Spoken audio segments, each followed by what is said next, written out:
Vida Pública.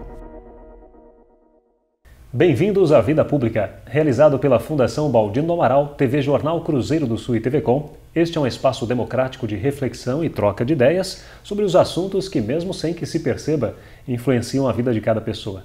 Nossos projetos de vida, nossas esperanças, tudo aquilo que sonhamos para nós, para a nossa cidade e nosso país, passa pela esfera da vida pública. Espaço aberto à pluralidade, Vida Pública é um debate permanente sobre a realidade que nos cerca, para o qual estão convidados você, telespectador, e aqui em nosso estúdio todos os que têm alguma coisa importante a dizer. E a palavra hoje está com a jornalista Sandra Vergili.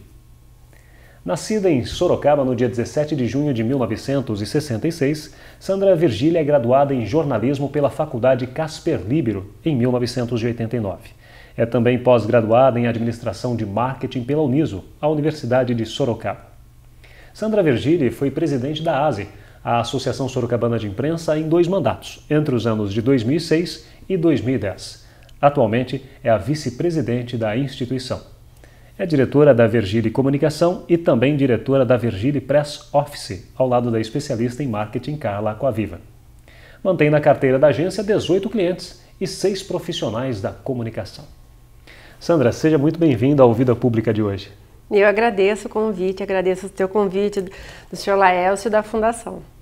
Sandra, é sempre um prazer podermos receber as pessoas aqui no nosso programa para falar sobre histórias, e histórias até às vezes divertidas, até nós já conversávamos sobre algumas coisas relacionadas à nossa vida de jornalista, que é fantástica, né? Sempre há mistérios por trás dessas reportagens por aí afora, né, Sandra? Mas antes de mais nada, o telespectador está ansioso por saber. Sandra Vergili, nascida em Sorocaba, desde pequena queria ser jornalista? Não. Como acho que toda criança, eu queria ser bailarina, professora, queria ser tudo. Até o 3º colegial, eu queria trabalhar com computação. E acabei passando na FATEC, inclusive. Quando estava quase na hora de fazer a matrícula, me deu um estalo, porque eu sempre fui ótima em matemática e ótima em redação. Mas eu comecei a ver, não só naquele momento na faculdade, eu pensei a ver o que ia acontecer no meu futuro, o que eu ia ser, se eu ia ser feliz, se aquilo me dava prazer. Aí eu voltei, fiz cursinho, passei na faculdade e fiz Casper Libero em São Paulo, porque na época não tinha faculdade de jornalismo aqui em Sorocaba. E assim, a inspiração foi por parte de alguém? Você chegou ao mercado de jornalista por acaso também ou não? Olha, eu sempre gostei muito de escrever e sempre fui muito curiosa, sempre fui muito xereta, sempre queria saber mais, nunca ficava contente com uma explicação de uma frase. E eu achei que isso era um dos indícios, né? Na época, minha mãe falou assim, ok, você quer morar fora de Sorocaba, então você vai trabalhar num jornal, ver se é isso que você quer e depois você vai fazer faculdade. E eu acabei fazendo um estágio de 6 meses no Diário de Sorocaba, me encantei mais ainda e acabei indo. A gente não tem na família nenhum caso de jornalista, vamos dizer que foi uma intuição, eu acho que eu acabei seguindo. Você é bastante questionadora também ou não? Sou. Eu acho que tem um limite para o questionamento, né? Desde que ele não invada a intimidade da pessoa. Ainda que a pessoa seja pública, a vida pessoal dela não interessa. Mas eu sou adepta daquele programinha que tinha antes do Castelo Rá-Tim-Bum, não tem porquê sim e não tem porquê não. Tem que ter um porquê de alguma coisa. Nem sempre a gente tem todas as respostas, mas a gente pergunta. É verdade. E a Sandra, antes de trabalhar com a comunicação corporativa, assessoria de imprensa, ela foi jornalista. E você começou na área de jornalismo em qual veículo de comunicação aqui em Sorocaba? Aqui eu comecei na Rádio Vanguarda e enquanto eu estava lá, eu soube de uma vaga aqui no Jornal Cruzeiro do Sul. E na época eu fiz um teste e concorri com mais 3 profissionais e acabei passando. Então eu entrei aqui no Cruzeiro do Sul no comecinho de 89 e fiquei até 94. Aí, em 94, eu acabei saindo e montando a empresa de assessoria de imprensa. Dali para frente você não voltou mais para o lado de cá do balcão, né? Sempre manteve-se... Indiretamente é porque eu escrevo para uma revista de arquitetura.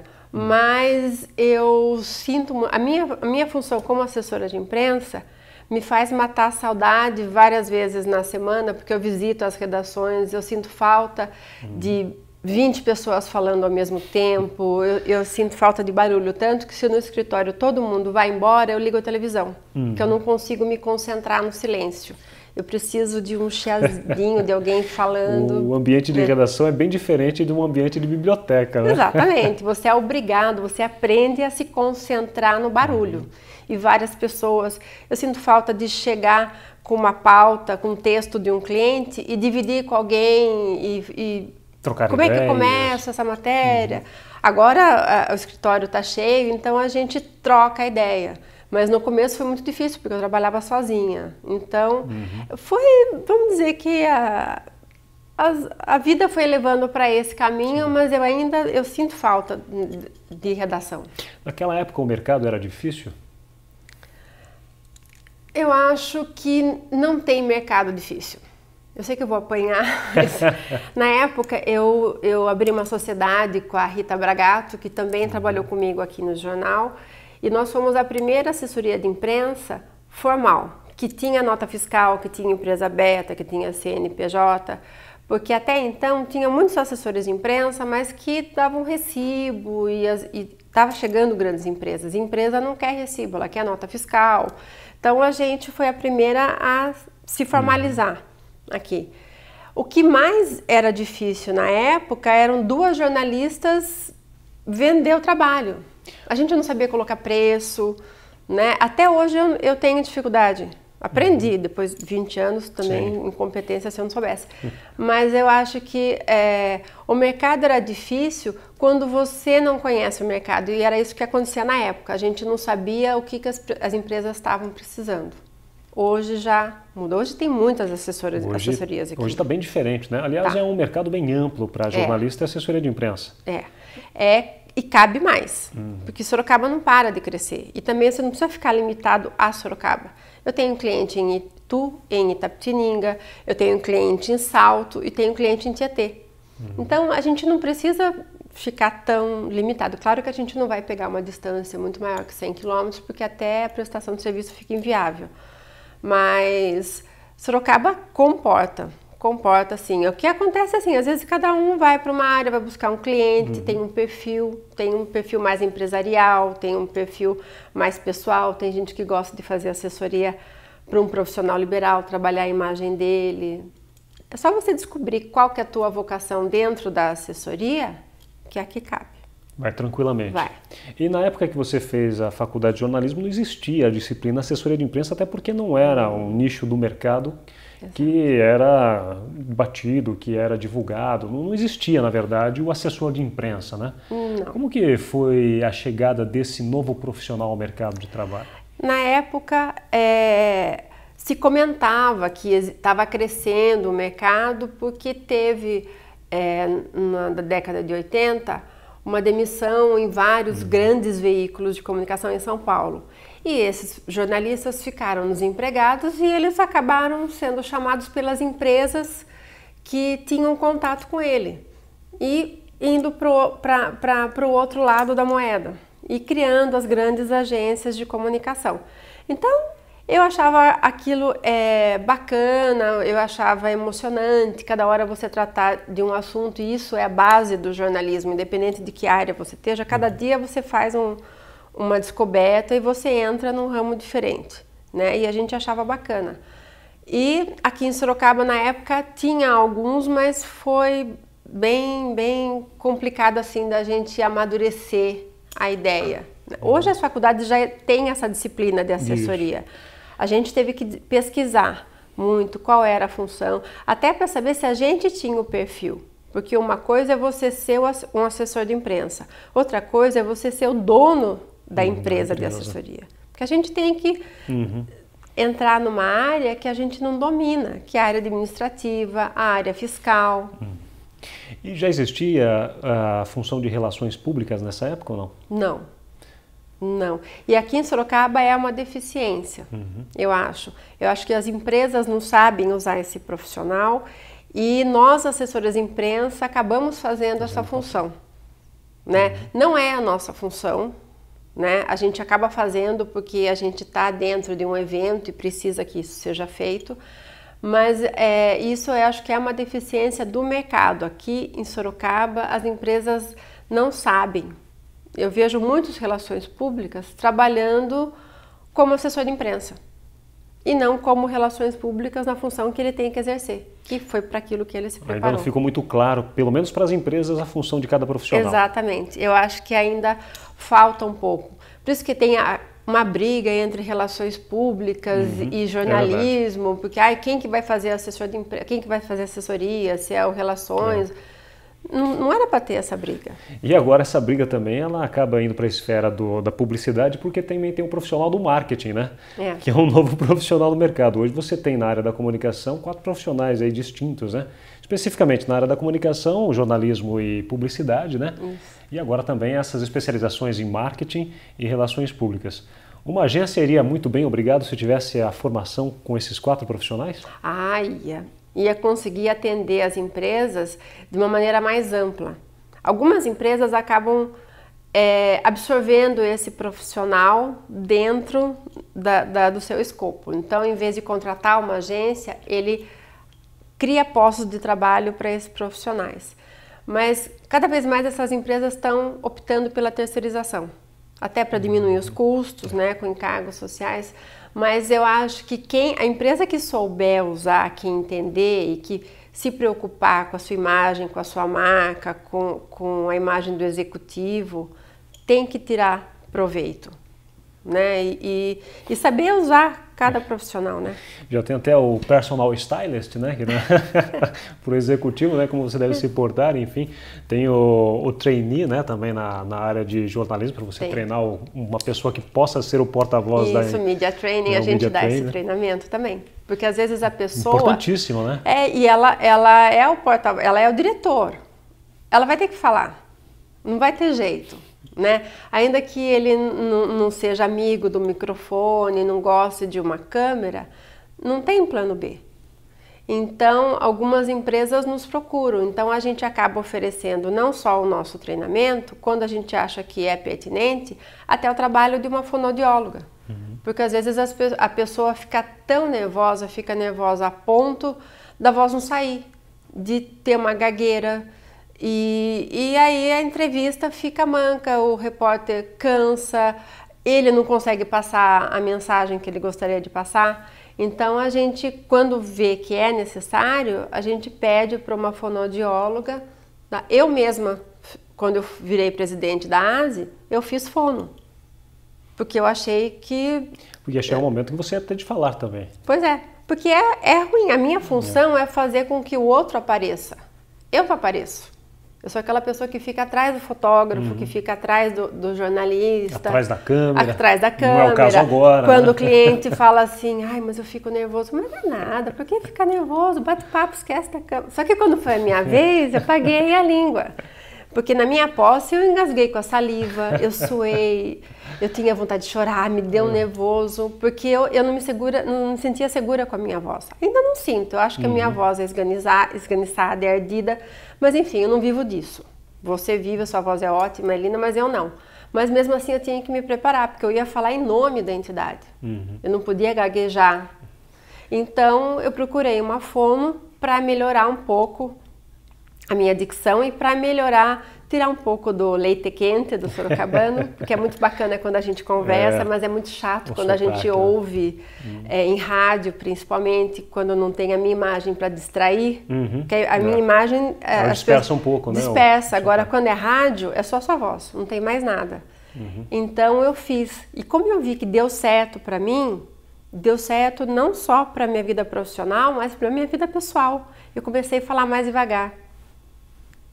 E isso foi, assim, excelente. Então, eu indico para quem é cliente, que eu vejo que tem, que eu me vejo nele, falar, tem um telefone para te dar, você vai fazer um treinamento, mas você não vai conseguir fugir. Da mesma forma que você tem que assinar os cheques e assinar os contratos, você tem que atender a imprensa. Sandra, você foi presidente da ASE por 2 mandatos. Como você analisa hoje o mercado de trabalho em Sorocaba? Eu acho que é um mercado bem interessante, eu acho que ele está mais amplo, eu acho que a gente tem jornais, emissoras de TV, de rádio, sites, blogs, que estão expandindo. Claro, eu acho que para o Porto de Sorocaba merecia novos veículos, eu acho que comporta, mas eu acho que é o que eu falei no começo, eu acho que mercado, você procura e você faz. O importante é que você descubra a sua vocação, né? Eu acho que em Sorocaba as empresas estão valorizando mais o trabalho da imprensa, os veículos estão valorizando mais a função dos seus profissionais, a assessoria de imprensa, estão entendendo como isso é importante para o cotidiano das pessoas. Não tem hoje quem não ouça uma rádio, não veja uma emissora de TV, não leia um jornal. Pelo menos umas 2 vezes na semana. Você avalia futuro para o jornal impresso? Não morre.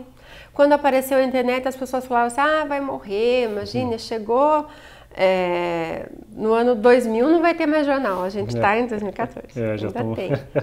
Já avançou bastante. E as pessoas têm aquele prazer de sentar e abrir o jornal, e abrir uma revista, e ler com calma, e voltar a página.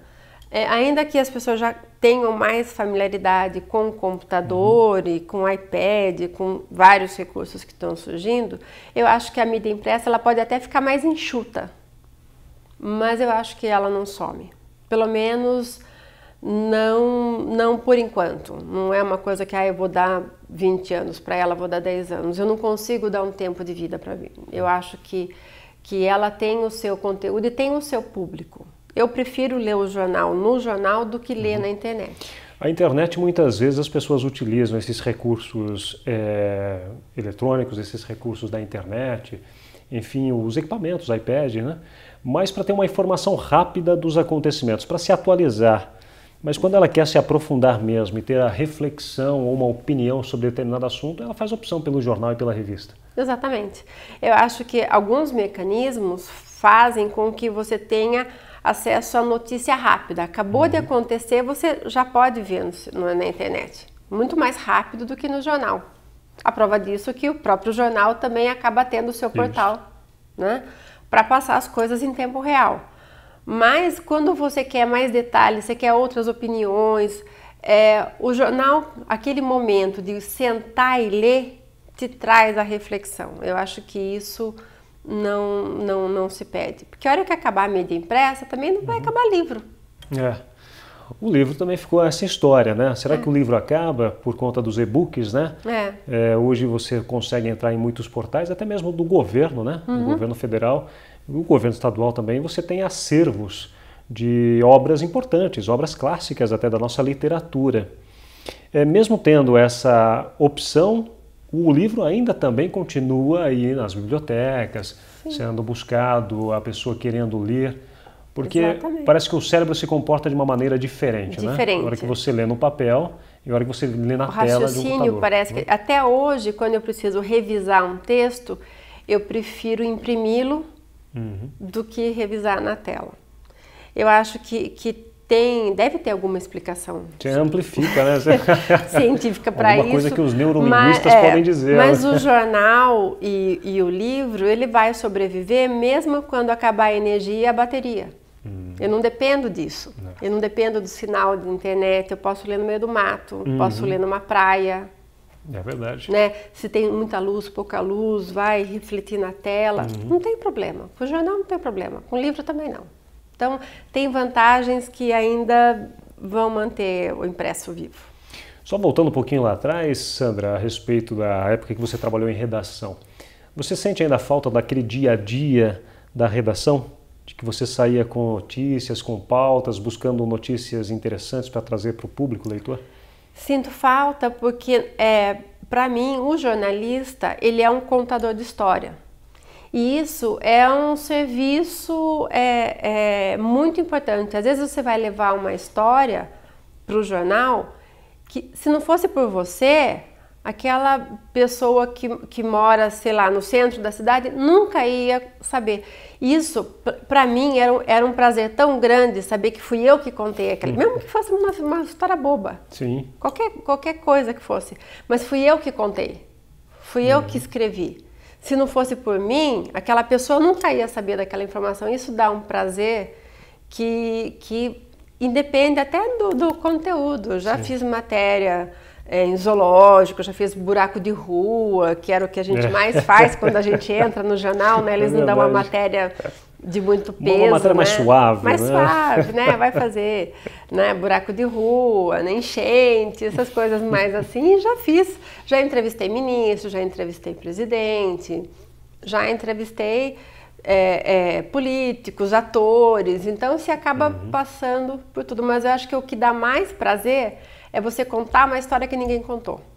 O que você acha mais difícil no jornalismo? Apuração, escrever, fazer entrevistas, o que é mais difícil? Acreditar no outro, que é o mais complicado, porque você tem que ter, às vezes a tua fonte ela não tem nenhuma prova física, ela não tem nenhum papel, uma foto, uma gravação. Quando ela te conta uma história, você tem que acreditar, você acaba desenvolvendo não é que um sistema de rastreamento de mentira, mas você começa a perceber alguns sinais na pessoa. Eu acho que essa é a parte mais difícil, porque para fazer, você depende de fonte. Você não vai criar uma notícia. Sim. Alguém vai te contar e você vai juntar alguma coisa que você me contou, que ele contou que o outro, e eu vou juntar o caso todo. A parte mais difícil é você avaliar quem está mentindo, quem está te usando. Porque hoje existem dois tipos de pessoa, aquela que é ingênua e acredita em todo mundo, e aquela que não acredita em ninguém e acha que está sempre sendo ludibriado. Então você tem que achar acho que a parte mais difícil é isso. Qualquer outra coisa você contorna com treinamento, com conhecimento. Agora, você sentir no outro se está vindo a verdade é a parte mais complicada, eu acho. É o mais difícil, na verdade. E é claro, veja só você, telespectador, no jornalismo, na gíria do jornalismo, quando o jornalista está no começo de carreira e chega na redação, ele é chamado de foca. E o foca, claro, todos nós fomos um dia, né, Sandra? Passamos por essa experiência. E você passou por uma experiência muito curiosa e interessante quando entrou no jornal Cruzeiro do Sul, que foi contar uma história um pouco diferente daquilo que nós do planeta Terra conhecemos, né? Como que foi essa história, Sandra? Isso aí já virou lenda urbana, as pessoas já tiram sarro e eu já absorvi. Chegou na redação uma informação de que uma rádio de Votorantim tinha captado uma mensagem extraterrestre. E na época o Carlos Maria era chefe de redação, ele me deu o papel, ele falou, vai lá e descobre. Eu falei, é pegadinha de foca. Olhei para ele e falei, isso aqui é de verdade? Ele falou, vai lá, conversa com o cara. Conversei, descobri que mais 2 pessoas tinham captado essa mensagem, que era Astra, que é o comandante estelar de uma frota de extraterrestres que está em torno do planeta para acompanhar a nossa vida, e eles falam bastante de Jesus. E isso estava nessa mensagem? Estava na mensagem.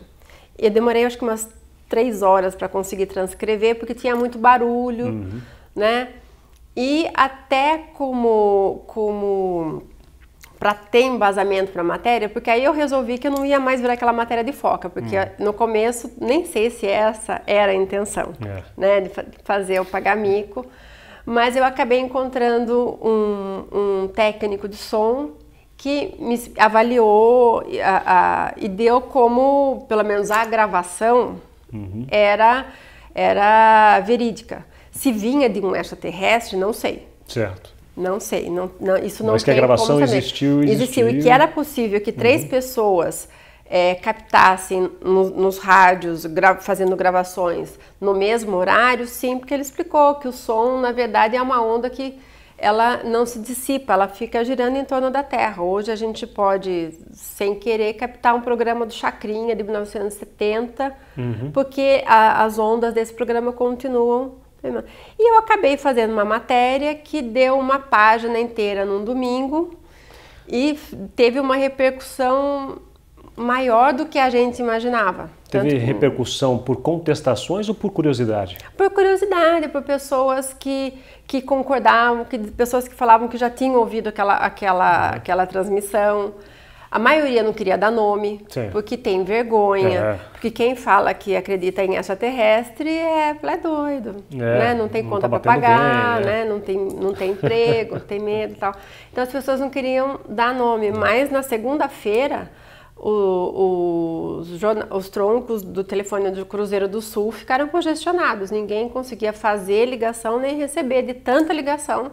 Eu fiquei acho que mais de uma semana recebendo pessoas que tinham sido abduzidas, pessoas que tinham visto, pessoas que tinham tido acesso a essa gravação, e foi uma coisa louca, né? A gente brinca que geralmente foca é mandado para zoológico, você chega lá e fala, olha, a dona Ema tem uma história para contar, tal. Para conversar com o veterinário Dr. Lobo, né? Exato. Então, quando essa pauta caiu na minha mão, eu já olhei meio de canto e falei, aí tem. Mas aí acabou que eram pessoas que eram corretas. E no final você escreveu uma boa reportagem, porque você trouxe a gravação, né, aquela informação, você foi lá, verificou a veracidade da gravação, sim, independente de ser ou não extraterrestre, claro, não importa, não se questionava isso. E ainda teve a repercussão porque muitas pessoas telefonaram para o jornal. Tocou e isso para o jornalista é muito interessante, né? Porque você vê uma obra que você desenvolve, uma informação importante que você passe e que isso tem um retorno, né? E isso para mim foi bacana porque algumas pessoas chegavam para mim e falavam assim, nossa, você não sabe como me fez bem, eu achava que eu era louca. Porque agora, eu falei assim, agora você acha que tem uma outra louca junto com você. Mas assim, as pessoas ficaram assim comovidas com a matéria, mais do que eu imaginava, não foi a minha intenção. A minha intenção era contar uma história inusitada, diferente, né, curiosa, estranha, mas enfim, era contar uma história, não era levantar polêmica alguma, nem... né, descobri que aqui em Sorocaba tem uma dezena de grupos que estudam OVNI. Isso, tem os ufólogos, né? Isso, e é foi assim, muito bacana, né? Das matérias assim de começo, foi uma das que mais... E são histórias que chamam a atenção, sem dúvida alguma. Veja aí, o Otto Weineto, que já escreveu um livro também, A Casa Mal Assombrada, uma casa aqui em Sorocaba que existia e que tinha essas informações de que essa casa era mal assombrada, que existiam coisas que aconteciam, e tudo isso chama a atenção, né? E assim, onde há notícia e a notícia chama a atenção, o jornalista está lá, né? Presente para poder transmitir esse tipo de informação. Esse é o papel fundamental do jornalista, né? Tentar buscar essa imparcialidade, essa isenção do fato, mas trazer aquilo que é curioso para o público. E quando você se empolga com a matéria, fica mais gostoso ainda, né? E eu acabei até convencendo os editores a me dar uma página inteira no domingo, que era uma coisa que talvez aquele assunto, ou se caísse na mão de um outro repórter, ele não se empolgasse tanto. Ou ele derrubaria a matéria ou ele fazia uma nota. É o que acontece quando você falou da questão dos buracos, né? De repente passa uma pau de buraco, a pessoa vai lá, só faz uma matéria do buraco, mais nada. Mas de repente você pode estender isso, né? Exatamente. De repente é um período pode virar mais... um especial. Né? Né? Operação Tapa-Buracos, né? Operação Tapa-Buracos, a prefeitura, o que está sendo feito, enfim, coisas relacionadas a isso. E falando de prefeitura também, da área de jornalismo, a comunicação na área pública, você acha que está indo bem também? Olha, eu acho que desde que dentro da área pública o assessor de imprensa não esqueça que ele é assessor de imprensa, que ele é assessor de imprensa do órgão, não da pessoa, vai bem. Eu acho que o complicado é quando você esquece que você é assessor da Câmara, por exemplo, e começa a ser assessor só daquele vereador. Quando você é assessor da Câmara, é da Prefeitura, os jornalistas, o mercado entende e valoriza você. Quando vê que você está fazendo um outro viés, já não dá. E a prova disso é que quem trabalha para a prefeitura, para a Câmara, pode trocar de prefeito, ele continua. Sem dúvida alguma, né, Sandra? Tem que ser. Sandra, quero agradecer muito a sua participação no Vida Pública de hoje. Eu que agradeço, estou à disposição. Trazendo histórias muito interessantes, histórias curiosíssimas e que se encontram nas páginas de jornais e qualquer veículo de comunicação, essas histórias que sempre mexem com as pessoas, com a sociedade e sempre buscando, claro, a verdade dos fatos, né? Esse é o principal objetivo. Ninguém é dono da verdade, é verdade. Se isso é uma verdade absoluta, nós não sabemos, mas ninguém é dono da verdade. Portanto, nós jornalistas estamos aí para atender bem a sociedade. Sandra, parabéns pelo seu trabalho. Viu? Obrigada, eu que agradeço. O Vida Pública de hoje conversou com a jornalista Sandra Virgili. O programa Vida Pública pode ser assistido no canal de vídeos do portal Cruzeiro do Sul em www.cruzeirodosul.inf.br, na TV Com, canal 7 da NET, TV Votorantim, canal 10 e TV Comunitária, canal 3 pela Supermídia. Agradecemos também a participação da nossa equipe de produção, o editor-geral Ednilson Jodar Lopes e o estagiário de produção Gustavo Henrique de Campos. O Vida Pública de hoje fica por aqui. Até o próximo.